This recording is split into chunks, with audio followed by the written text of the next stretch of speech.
नमस्कार, मी डॉक्टर कविता राणे. बुलेटिनमध्ये आपल्या सर्वांचं स्वागत. बुलेटिनच्या सुरुवातीला बातमी रायगडमधून. रायगडचे पालकमंत्री भरत गोगावले व्हावेत. तटकरेंना विधान परिषद म्हणजे पालकमंत्री भरत गोगावले. एका आठवड्यामध्ये घोषणा होऊ शकते असा विश्वास व्यक्त केलाय शिवसेनेचे नेते आणि मंत्री संजय शिरसाट यांनी.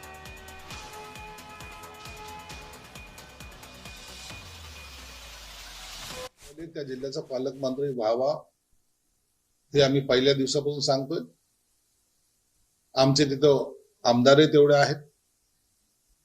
आता ज्या विधान परिषदेमध्ये काय तडजोडी झाल्या म्हणतील, जर तटकरच्या मुलाला जे दिलेली उमेदवारी याचा अर्थच असा आहे की आता पालकमंत्री पदासाठी भरत गोगावलेच नाव आलं पाहिजे आणि तोच पालकमंत्री होणार एवढं मात्र निश्चित आहे. आता याची घोषणा कधी करायची, केव्हा करायची याचा सर्व अधिकार हा उपमुख्यमंत्री एकनाथ शिंदे साहेबांकडे.